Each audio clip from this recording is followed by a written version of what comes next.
perkenalkan, nama saya Sukma Yusuf dengan NIM 2004045010042, jurusan Psikologi Pendidikan dan Bimbingan, Fakultas Ilmu Pendidikan Universitas Negeri Makassar.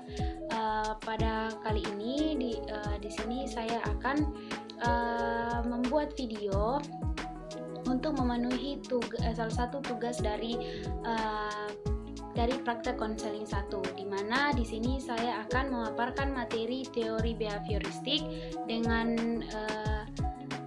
teknik desensitisasi sistematik. Oke, langsung saja kita masuk di pengertian desensitisasi sistematik. Menurut Asmani menyatakan desensitisasi sistematis merupakan teknik yang memfokuskan pada pemberian bantuan untuk memberikan ketenangan dengan mengajarkan siswa untuk tetap rileks meskipun dimunculkan stimulus pemicu kecemasan. Dari hal ini dapat dipahami bahwa teknik ini melatih untuk tetap rileks dan nyaman meskipun dihadapkan pada hal yang memicu kecemasan. Jadi hal ini itulah dilandaskan secara bertahap dari tahap yang paling rendah ke tahap yang paling tinggi. Jadi desensitisasi sistematis atau biasa disebut dengan DS ini sangat berguna bagi kita. Kenapa? Saat ini kita mempunyai kecemasan, ketakutan. Di sini konselor sangat berperan untuk memberikan ketenangan. Konselor akan membantu kita untuk merilekskan pikiran kita, hati kita, untuk kita mendapatkan ketenangan dari ketakutan-ketakutan yang kita alami. Mungkin dari kita ada beberapa orang dari kita mungkin merasakan ketakutan yang sangat tinggi. Jadi jangan khawatir ya teman-teman, karena ada beberapa teknik atau teori pendekatan konseling. Nah, teman-teman mungkin itu bisa diselesaikan secara baik, seperti contohnya fobia, trauma. Jadi jangan khawatir ya. Jadi semua itu bisa diatasi dengan menggunakan teknik desensitisasi sistematik. Yang berikutnya adalah kita masuk ke tujuan desensitisasi sistematis. Jadi menurut Walker menyatakan tujuan dari teknik desensitisasi sistematik yaitu digunakan apabila konselor merasa takut dengan hal-hal tertentu seperti takut menghadapi ujian, takut menghadapi operasi, dan takut naik pesawat dan lain sebagainya. Selain itu juga digunakan untuk seorang yang mengalami fobia seperti akrofobia, dan klaustrofobia. Jadi semua itu bisa diatasi karena tujuannya tadi itu adalah memberikan rasa ketenangan terhadap rasa ketakutan yang kita alami. Tidak hanya cuman ketakutan saat ujian atau pada saat naik pesawat, tetapi seorang fobia dan trauma juga bisa digunakan dalam mengatasi hal tersebut. Teknik ini juga sangat berguna untuk memberikan ketenangan bagi kita. Dengan tadi bantuan apa, yaitu relaksasi. Jadi teknik DS ini menggunakan teknik relaksasi juga. Jadi ketika kita telah diberikan oleh konselor teknik relaksasi, maka apa yang muncul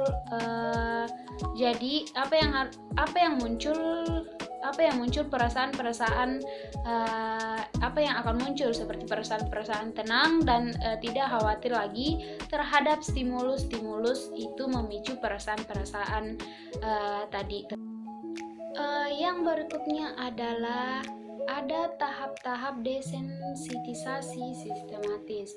Jadi tahap desensitisasi sistematis ada 6. Yang pertama yaitu konselor menganalisis tingkah laku yang menimbulkan kecemasan pada siswa.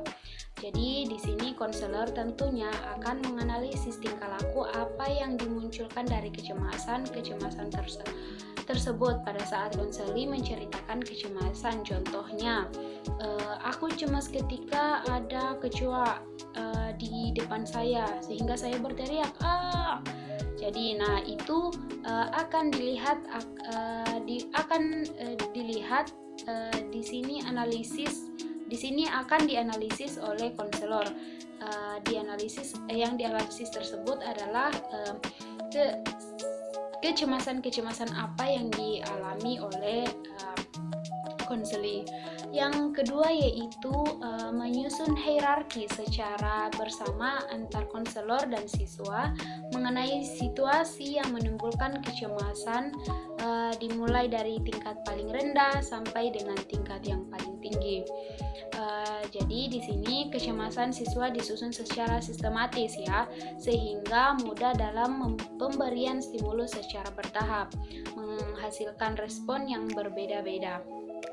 Hal ini karena stimulus yang diberikan adalah penguatan yang sifatnya negatif. Jadi di sini konselor akan membantu memberikan arahan-arahan mengenai situasi yang paling rendah ke yang paling tinggi. Nah, itu akan menghasilkan respon yang berbeda-beda, tetapi sifatnya itu baik dikarenakan bahwa hal ini karena stimulus yang diberikan adalah penguatan yang sifatnya negatif, sifatnya untuk memicu kita supaya ketegangan tadi itu bisa berkurang. Yang ketiga yaitu memberikan latihan relaksasi otot,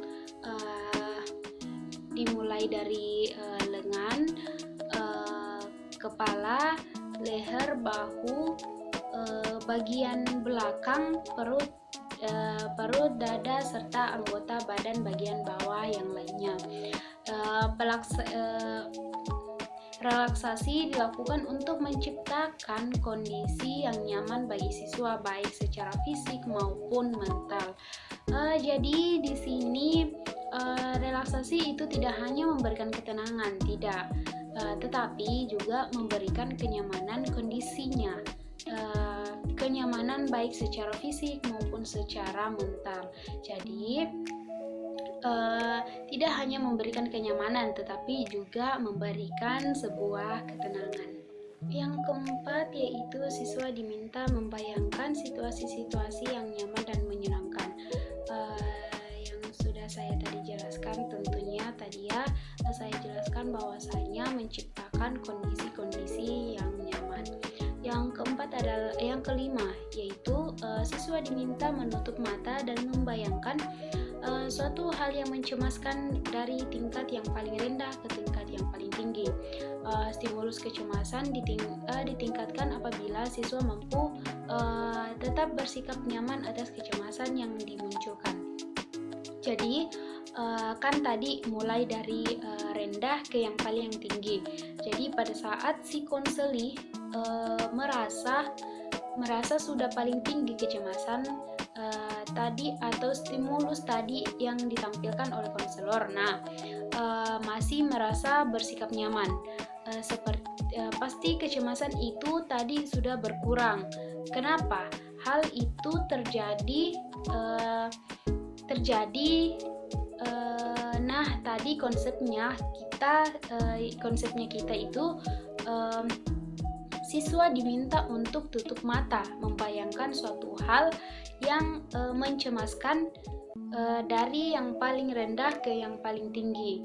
Maka kecemasan yang timbul apabila siswa mampu bersikap nyaman dan tenang. Jadi itu yang dimaksud dari siswa diminta untuk menutup mata untuk membayangkan suatu hal yang mencemaskan dari tingkat yang paling rendah ke tingkat yang paling tinggi. Jadi yang terakhir yaitu siswa diminta untuk membayangkan situasi yang menyenangkan apabila pada suatu tahap di atas stimulus kecemasan menimbulkan kegelisahan pada siswa. Nah, jadi kalau stimulus tersebut tidak lagi kayak sangat menakutkan bagi si konseli, berarti hal tersebut sudah berkurang. Nah, ketegangan tersebut sudah berkurang, maka kecemasan juga tersebut sudah Oke, baik, itulah tadi yang bisa saya sampaikan tentang pendekatan behavioristik dengan teknik desensitisasi sistematis atau biasa disebut dengan DS. Kurang lebihnya mohon dimaafkan, kesempurnaan milik Allah, kekurangan mungkin dari saya sendiri. Wassalamualaikum warahmatullahi wabarakatuh.